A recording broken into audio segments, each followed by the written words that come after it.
Afternoon, everybody. Craig here, coming to you from the stand-up desk, listening to a little reggae, a little blues, something to get you through the afternoon. Thought what I'd do is offer you up some helpful hints to ensure that breaking down, disaggregating, analyzing the data that we send you on a quarterly basis is a little bit easier for you. There's a couple of simple tips in using Excel that are particularly helpful and turn really attacking the data into a little bit less of a challenge. So we have an Excel spreadsheet, the one that I just sent you today here, and if you notice, one of the helpful things about the spreadsheet is that it's got all these headers that designate specific information that you're going to find in the columns. That's particularly useful, but what's problematic is you start to kind of move through the data, you can see that those headers disappear. So the first thing that we want to do is to freeze those headers. And to do that, what you have to do is to go up to the Excel drop-down menu, go to Window, and actually before you do that, what you want to do is just click on the first row available underneath the actual headers there, and by clicking on that you'll set yourself up. Go to Window and then go down to Freeze Panes, and you'll see what will happen is, whereas before those headers disappeared, now when I scroll they stay in the same place. And that's particularly important when you're trying to kind of make sure that you're working with the correct columns as you go through, especially if there's a variety of data that's pushed out to you on an Excel spreadsheet. So next thing we want to do is talk a little bit about creating filters, and I've got filters set up on the screen here already, and you can see this filter right here in particular kind of parallels in view the filter icon, which you find right up here on the top of the header on the Excel spreadsheet. If I click directly on that icon, what you'll see is that there are probably a couple of elements that are on here, and in this one I've found that it's English 11 that's been isolated. If I want to look at the data from every single department, I simply click on Select All, and you'll see here in just a second, suddenly all of the data on the Excel spreadsheet is going to appear.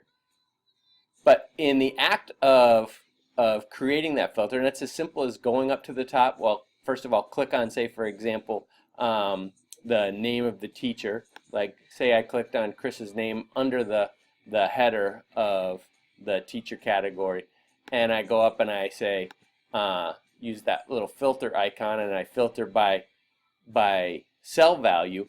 It creates headers for every single one of the columns that I have, and that's going to be useful kind of going forward. So say I just changed my mind and I said, no, I'm not going to do anything with this,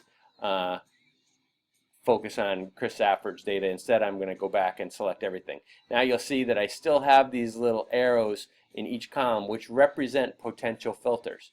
So let's get down to the nitty-gritty of things that we actually want to filter by. Say for example, I want to go in and I want to look at all 11th grade honors English classes.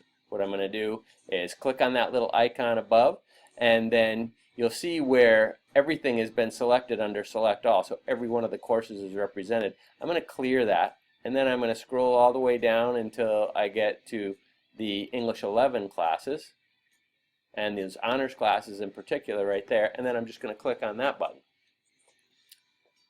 In doing so, now I've isolated all the English classes. You can see the names of the teachers on the right hand side underneath the filter when I clear it. You've got the designation of English 11. You've got the data that's presented in terms of actual grades, and the names of the teachers who teach those courses. So we've isolated that to a certain extent. If you want to take that information because you're only concerned about English 11 honors and the data that you're compiling, go up to this upper arrow in the left hand corner, click on it, and then all you have to do is Command C to copy all that data. Come down here to this little plus down below. Oh, going to take a little second. Got the spinning wheel of death. Click on this little plus, create a new sheet, double click on sheet and title it ELA 11 Honors, and go up to the top cell and Command V, and you can paste all that information into a new sheet. Now you've got it isolated from all the other data that gets spit out to you, the data that represents every single department and every course that we teach. So I think that's helpful in terms of isolation. So let's just stick with the 11 honors data. You can see that in some cases there's some language in some of the cells. Sometimes there's perhaps an incomplete or an absent, things like that. You can see this over here. We want to kind of clear that all out. So you can do exactly the same thing as we did in filtering the data on that main sheet, on this sheet as well. Just go up. First of all, start by clicking on a particular element underneath that column. Go by cell value, and you'll notice again, just like in the main sheet, in this little sheet that you've created, this new one for 11 honors, you've got filters for every single one of those columns. I'm going to go and I'm going to click on select all, and that's going to give me every bit of data. You see at the bottom I've got absent and blanks, and for practical purposes, if we just want to work with numbers, usually I'll eliminate those unless it looks like there's a large amount of students who aren't included in the data, just so that I can get a clean piece of data. Now, the next step in the process, and probably the last thing I want to show you how to do, is a simple way to find averages. One of the ways that you can do it when you've got all this data is just start at the top number that you're interested in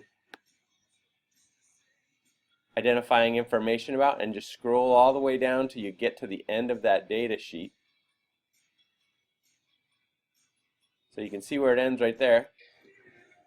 So I had selected all that data, however, the data wasn't really showing itself. I'm going to try to do it one more time. But if you see down here at the bottom in the Excel spreadsheet, you can click on this little button and decide whether you want it to factor sum, minimum, maximum, give you a count of how many numbers there are, or in this case what we're looking for is average, because I want to figure out a way to very easily identify what the average of all the numbers in terms of student performance on a particular MCA, their quarter grades. So now, once I've done that, I simply click on the first of those numbers and I drag down. You can see as I'm dragging down over here on the bottom of the screen, whoops, sorry, took that the other way. When I get down to the bottom, you can see that that average is compiling as I move all the way down the screen. And when I get to my last number, I can stop, and it'll show me very clearly what the average of all those numbers is. So that's just one of a couple of ways that you can find average. So we're moving down towards the end here. So in that particular column, when I get done with it, I move over here. I've got my identified average of all those numbers. I think that might be one of the simplest ways to find the average of class's performance on a particular assessment or assignment. I'll give you one other way taught to me by the great James Bailey, math department head extraordinaire, and that is simply to go to a spot underneath the column that you're interested in finding an average for, and say if you're looking for an average, you can create a formula. For average, it's by starting with equal and then typing average, and as you start to do that, that's going to come up.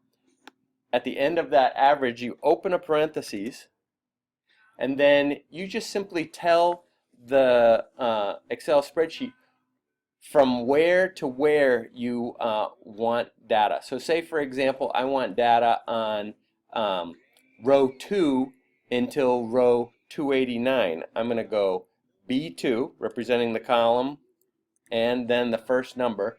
And then after that, I go colon, and then I go to the number that's my destination average, which is column B, row 289. So I go B289.